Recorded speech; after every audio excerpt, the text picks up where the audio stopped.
father of the space age. That's what they call him. You know what he said? I'm not the father of the space age.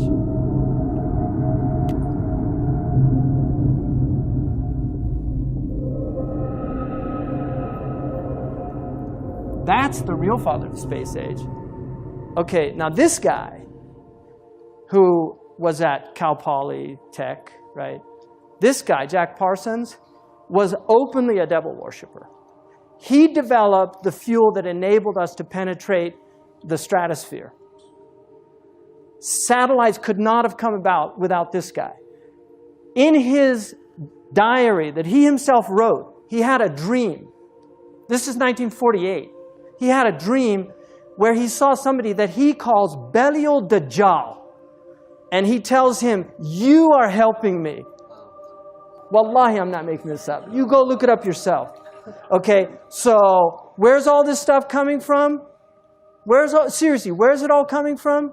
We're in the age of the Dajjal, you know. It's just Allahu Alam, when and where and what. But this is it, people. As far as I'm concerned, it's end game. Water and prayer and qibla. Can't take that away from us. So we need to prepare as much as we can. You know, but the technology, if you study where all this technology comes from, read about the magic and the Enlightenment period. All these scientists were magicians. They were all into black magic. You read about Francis Bacon. I just read a biography of Francis Bacon called Knowledge is Power, Magic and the Creation of Modern Science. Francis Bacon was reading all these magical books. Arthur C. Clarke. Arthur C. Clarke, great technologist.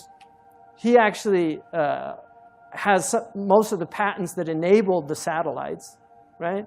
If you look at his interview with BBC in 1961, where he predicts the internet, he predicts the cell phones, he predicts texting. He said that by the year 2000, people are going to have handheld devices that enable them to talk to anybody anywhere, right? Arthur C. Clarke said, and he has 3 laws of technology. One of his laws is no technology reaches a level of complexity except it becomes indistinguishable from magic. I'm not a Luddite, right? I'm using a microphone right now. I'm not a Luddite, but this whole worshipful attitude towards technology to me is really stupid.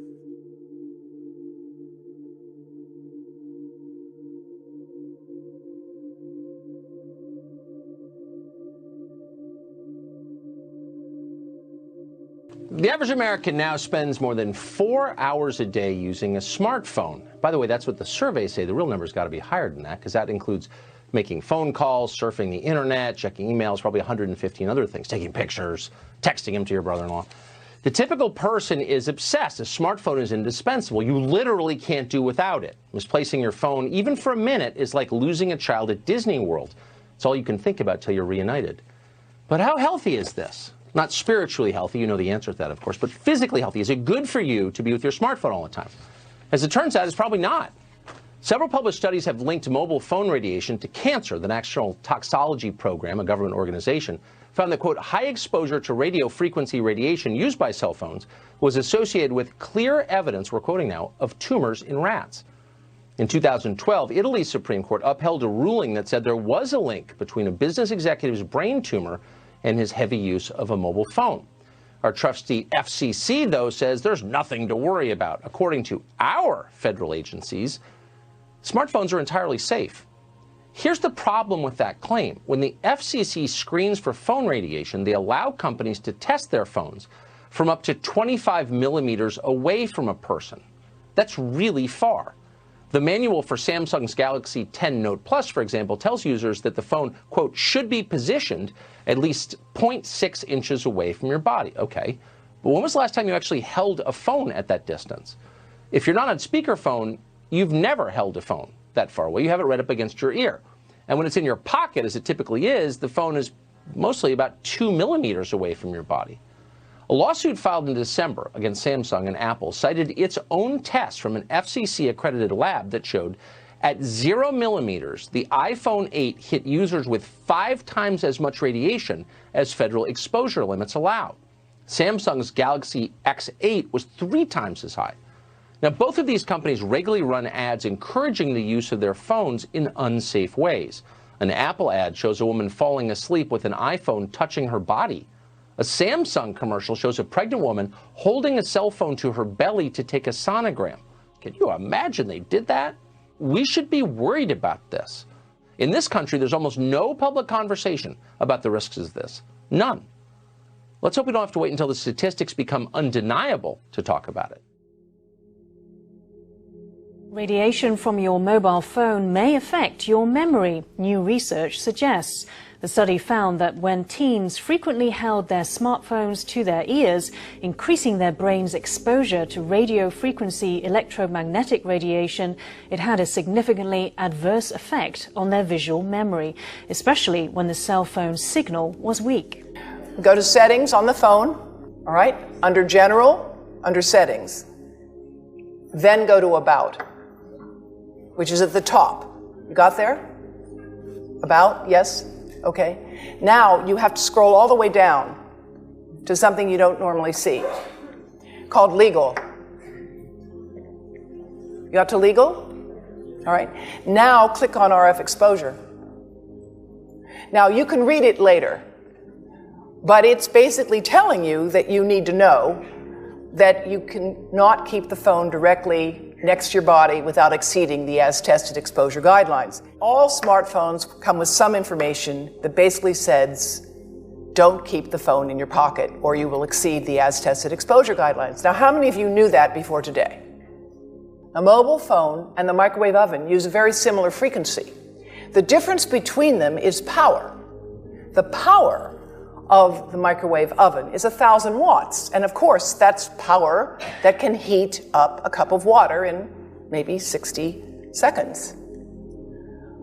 The microwave oven, the mobile phone, the cordless phone, the Wi-Fi monitor, the baby monitor, they all use the same frequency. They differ in power. They also differ because mobile phones and Wi-Fi devices emit pulsed microwave radiation. It's the pulse, not the power, that appears to be biologically most important. The pulse that is erratic and irregular, like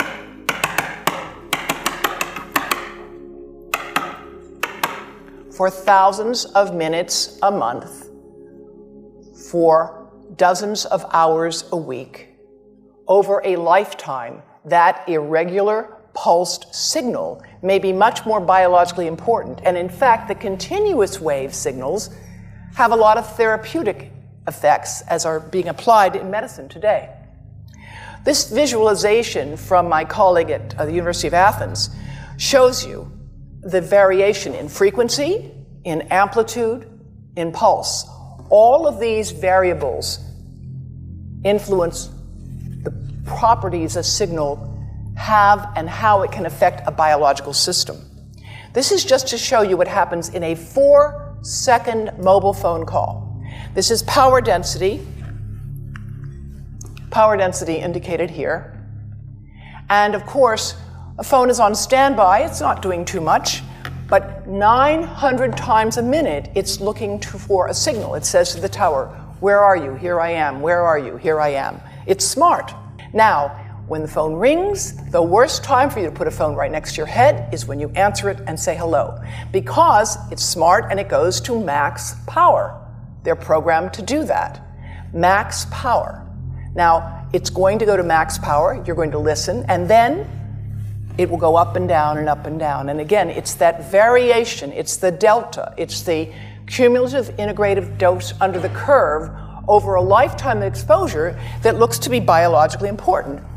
And this is a modeled microwave radiation dose of a 6-year-old with greater levels to the frontal and temporal lobes, eyes and cheek.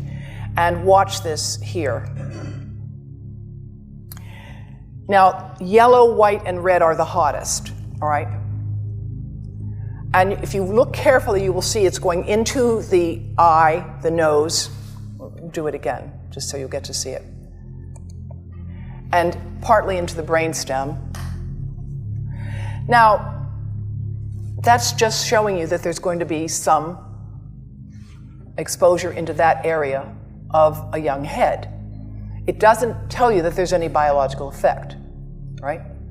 Now, the next slide is going to show you something that might be of interest to students and faculty here.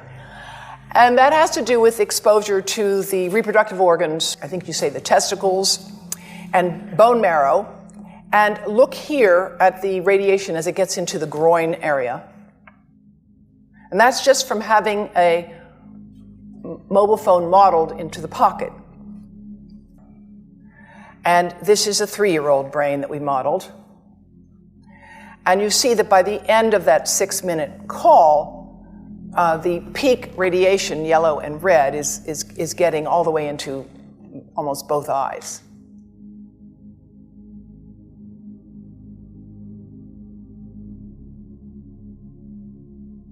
5G fifth-generation technology promises faster download speeds and conveniences that most of us have never dreamed of, but will also be blanketed with a new type of radiation called millimetre waves. Health experts are warning about the rising risks with a 5G rollout. It's not been made clear to the public that 5G won't just be another number and letter on your cell phone.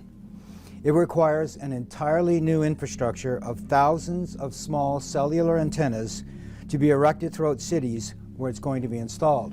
What would 5G infrastructure look like? Small cell antennas could be placed as close as every third hydro pole. Scientists from 42 countries are now warning their governments about the emerging health problems associated with wireless radiation, and Canadian doctors and scientists have added their voices. The most prevalent symptoms include headache, fatigue, decreased ability to concentrate, tinnitus, irritability, and insomnia. Impacts on the heart and the nervous system are also of great concern. Dr. Rena Bray has been working at the Provincial Environmental Health Clinic for 15 years and seen the number of people suffering adverse effects from electromagnetic exposure rising. We are concerned that the upcoming introduction of 5G will significantly increase the proximity and extent of exposure to microwave radiation in Ontarians. We predict that the number of people who develop the symptoms I just mentioned will rise in the places where 5G is first installed. Dr. Magda Havas is internationally recognized for her research on the biological effects of electromagnetic pollution. She said that at high intensities, these waves cause intense heat and pain because sweat glands on the surface of our skin act like mini antennas. At lower frequency, scientists are predicting damage to eyes, loss of insect populations which are already declining, antibiotic resistance in bacteria, and physiological effects on the nervous system and on the immune system.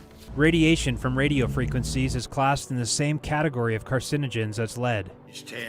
One advisor to the World Health Organization said there's enough evidence that if they were to re-evaluate radio frequency radiation, it would be placed in class 1, i.e. a human carcinogen, and governments could not possibly ignore that. Some say the scientific debate about the health effects of microwave radiation is over, but the question remains, can we afford to take this risk? Medical doctors are requesting delayed deployment until testing can be conducted on the long-term biological effects of 5G technology.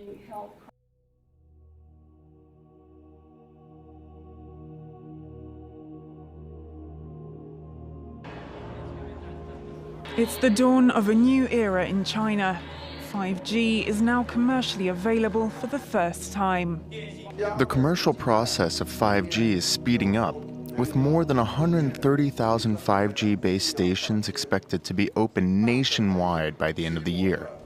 5G is 100 times faster than 4G. 10 million users have already pre-registered for the service, and that number is expected to explode to 170 million within the coming months.